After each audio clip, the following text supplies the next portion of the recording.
기도합니다. 살아계신 하나님 감사합니다. 오늘 주일학교 예배를 통하여 하나님 은혜 속으로 들어가기를 원합니다. 다니엘처럼 결단하고 다니엘처럼 응답을 받는 저희들이 될 수 있도록 축복하여 주옵소서. 살아계신 예수님의 이름으로 기도를 드립니다. 아멘. 오늘 말씀은 제목이 뭐라고요? 다니엘의 미리 정복이라는 말씀이에요. 오늘 성경 본문 말씀을 봤는데요. 다니엘 1장 8절 9절에 보니까 다니엘이 무엇을 정했어요?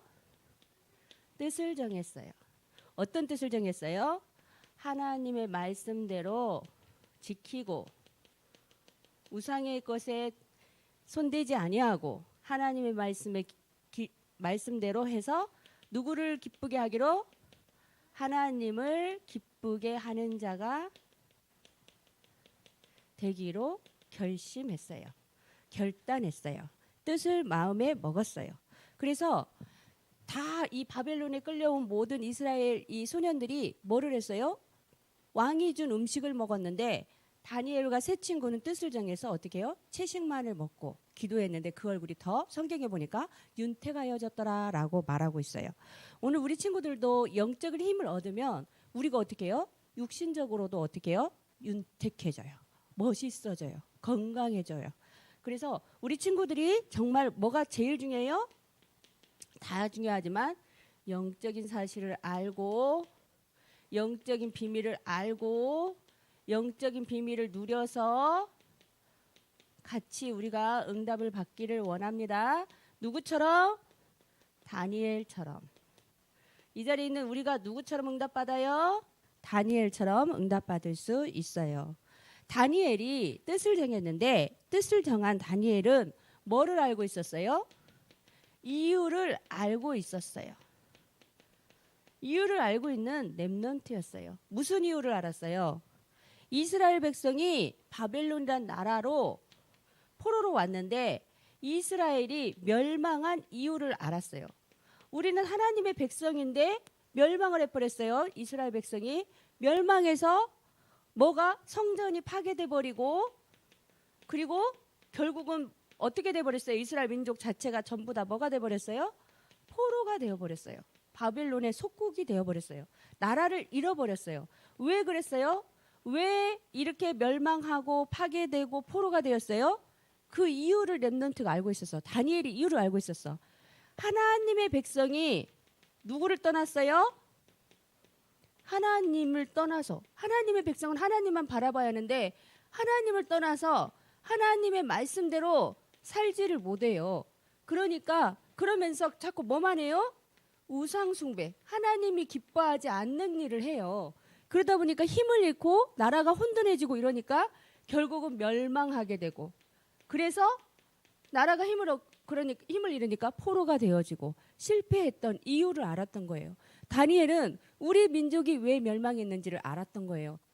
하나님을 떠나서 우상숭배를 해서 힘을 잃어서 나라를 잃었구나.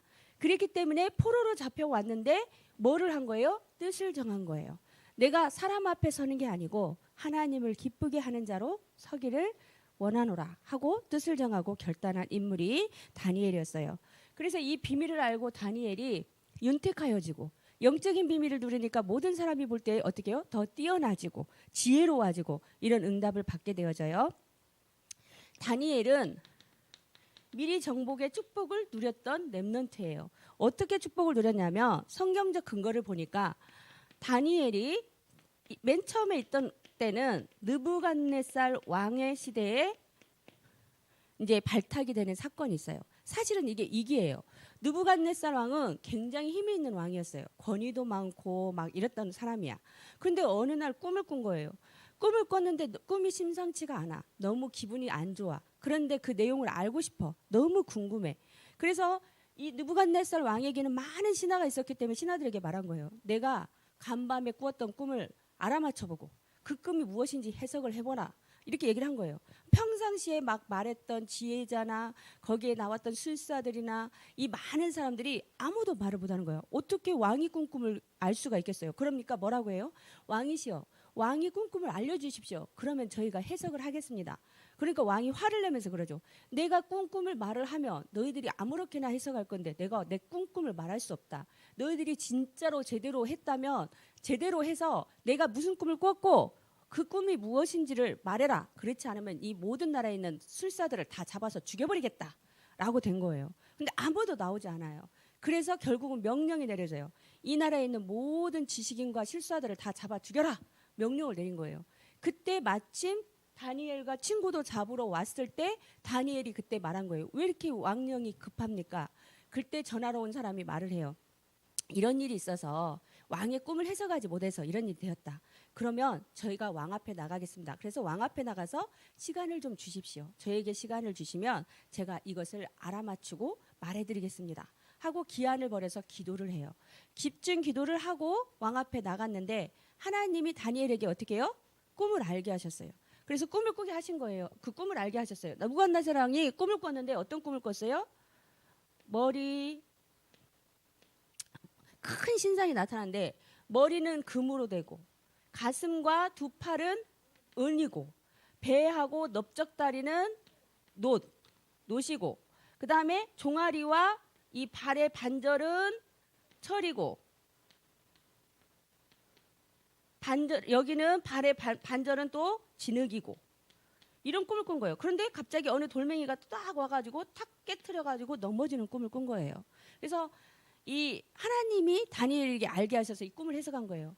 왕이 이런 꿈을 꾸셨는데 사실은 왕의 시대, 금의 나라, 지금 왕의 시대가 있고 왕의 시대가 지나면 왕보다 못한 시대가 오고 그 다음에 또 그 못한 시대가 오고 다음에 또 이런 제국이 온 다음에 어떤 돌멩이가 와서 깨트릴 건데 그 다음에 이런 일이 일어날 것입니다 라고 얘기를 해요.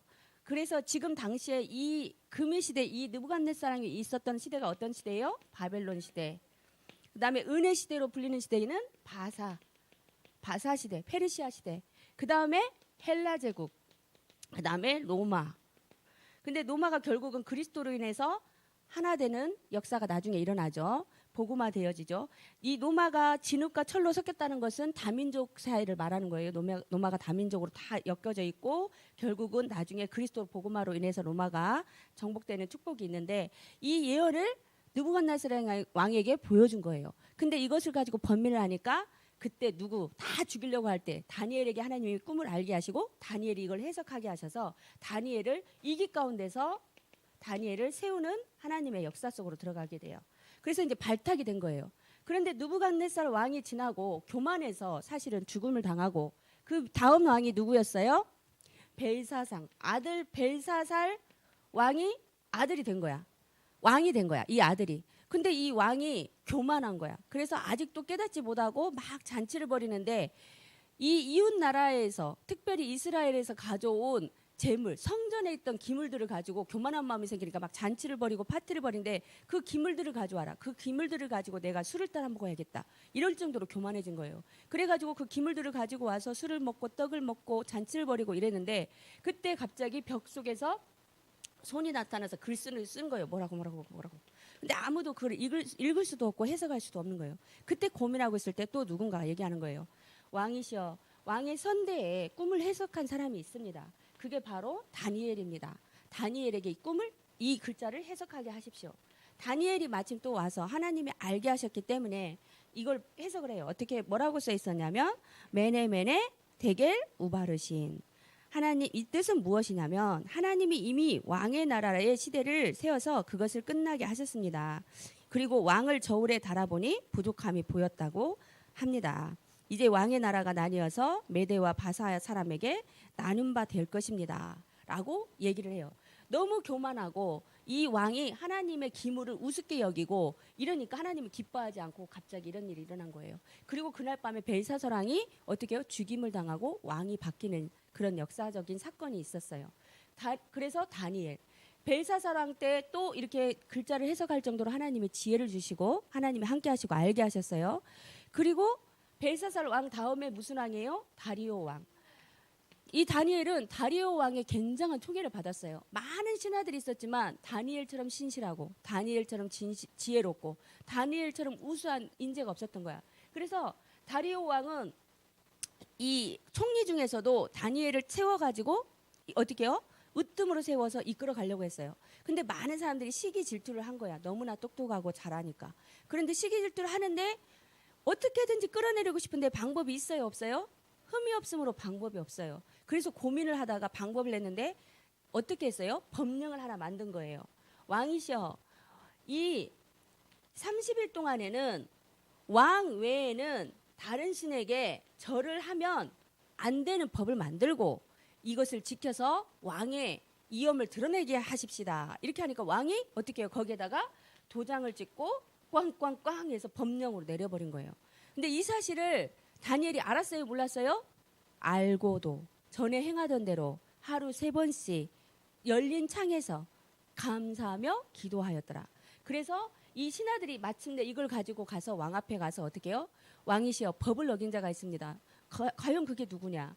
바로 다니엘입니다. 다니엘이 왕 앞에서 왕 외에는 절하지 않아야 하는데 그 신 앞에 지금 절을 하고 기도를 했습니다. 그래서 어떻게 해요? 법대로 어디에 던져요? 사자굴에 던지려야 합니다. 라고 말한 거예요. 왕이 너무 고민한 거예요. 이 다니엘을 너무 사랑하는데. 그래서 해가 질 때까지 명령을 못 내리고 있는데 신하들이 와서 왕이시여, 이 법령은 누구도 왕도 변개하지 못합니다. 이미 이건 법령으로 정해졌지 않습니까? 그래서 왕이 어떻게 해요? 슬퍼하는 얼굴로 어쩔 수 없이 보내면서 뭐라고 해요? 다니엘을 사자굴로 보내라. 그러면서 뭐라고 해요? 다니엘아, 너가 평상시 사신 하나님이 너를 구원하기를 원하노라. 그러면서 보내고 밤새 잠을 잤어요? 못 잤어요? 왕이 잠을 못 잤어요. 이 다니엘이 너무나 걱정이 돼갖고 사랑하는 이 다니엘을. 그리고 새벽이 되자마자 막 뛰어가서 어떻게 해요? 다니엘아, 다니엘아, 사시는 하나님이 너를 살게 하시기에 능하셨느냐? 말하니까 어떻게 해요? 안에서 다니엘이 왕이시여, 저는 하나님이 저를 지키셨고 제가 해를 받지 않았습니다. 그리고 왕에게도 해를 끼치지 않았습니다. 왕이 너무 기뻐해서 다니엘을 꺼내고 다니엘을 모함한 그 가족, 이 신하들과 가족들까지 사자굴에 던지는데, 던질 때 어떻게 됐다고 했어요? 성경에 보니까 떨어지기도 전에 사자들이 그들을 움켜서 뼈가 으스러졌더라. 이런 일들이 있었어요, 역사적으로. 그래서 다니엘이 포로로 갔지만 하나님을 기쁘게 하려는 마음을 가지고 뜻을 정하고 기도의 비밀을 드리고 응답을 받으니까, 지혜를 얻으니까 어떻게 왕들은 계속 바뀌고 있어요. 그것도 외국 나라, 다른 나라에서 왕들은 바뀌는데 어떻게 해요? 이기 때마다 하나님이 드러내게 하시고 하나님께 영광 돌리게 하시고 하나님의 중요한 계획 속으로 들어가게 하세요. 다리오 왕의 총애를 받으면서 또 중요한 일을 이루게 하세요. 그래서 우리 렘넌트들이 어떤 위기가 있어도 하나님을 기쁘게 하는 방향으로 나가면 우리는 어떻게 해요? 세계를 정복하는 주인공이 될 수가 있습니다. 우리가 다니엘처럼 어떻게 해요? 정복의 축복을 누리는 렘넌트가 되어야겠죠. 그래서 다니엘 12장 1절에 보니까, 성경에 보니까 뭐라고 돼 있어요? 네. 그때 내 민족을 호위하는 큰 군주 미가엘이 일어날 것이요 환란이 있으리니 이는 개국 이래로 그때까지 없던 환란일 것이며 그때 내 백성 중 책에 기록된 모든 자가 구원을 받을 것이다. 환란이 올 것이지만 그때 하늘 군대가 동원되고 구원받기로 예정된 모든 사람들은 어떻게 해? 구원을 받을 것이다. 구원의 축복을 누릴 것이다. 이미 우리가 이 땅에서 구원의 축복을 누리고 있지만 이 구원의 비밀을 누리고 있는 것도 중요해요. 다니엘 12장 2절에 보니까 땅의 티끌 가운데서 자는 자 중에서 많은 사람이 깨어나 영생을 받는 자도 있겠고 수치를 당하여서 영원히 부끄러움을 당할 자도 있을 것이며. 그래서 어떤 사람이 있어요? 어려운 때가 오면 항상 뭐가 있어요? 구원받는 사람이 있고 멸망 가운데 빠지는 사람이 있고. 위기는 올 수 있지만 그때 구원받은 우리는 축복을 누리면서 오히려 심판의 날에 당당할 수 있고, 그렇지 못한 사람은 어떻게 해요? 멸망의 길로 가는 거예요. 우리가 이 영적 사실을 알고 있어야 돼요. 그러면서 정말 중요한 거, 다니엘 12장 3절에 지혜 있는 자는 궁창의 빛과 같이 빛날 것이요 많은 사람을 옳은 대로 돌아오게 한 자는 별과 같이 영원토록 빛나리라. 어떻게 해요? 우리를 어떻게 하신다고요? 하늘의 별과 같이 빛나게 하신다고 약속하셨어요. 오늘 우리 이 자리에 있는 렘넌트들이 뭐처럼 응답받을 수 있어요? 하늘의 별과 같이 빛나며 응답을 받을 수 있어요. 결론, 다니엘처럼 우리가 뭐예요? 뜻을 정하고 뭐를 하고? 기도의 축복을 누리고, 그래서 우리가 어떻게 날마다 뭐를 체험해요? 하나님 나라의 일을 체험하고 응답을 확인하는, 그래서 별과 같이 빛나고, 그리고 누구께 영광? 하나님께 영광을 돌리는 렘넌트들이 아름다운 교회에서 일어나기를 축복합니다. 아멘. 기도합니다. 살아계신 하나님 감사합니다. 다니엘처럼 뜻을 정하고, 다니엘처럼 기도의 비밀을 누리며, 다니엘처럼 하나님께 영광 돌리며, 다니엘처럼 하나님을 기쁘시게 하고, 다니엘처럼 별과 같이 빛나는 렘넌트들이 일어날 수 있도록 축복하여 주옵소서. 살아계신 예수 그리스도 이름 받들어 기도를 드립니다. 아멘.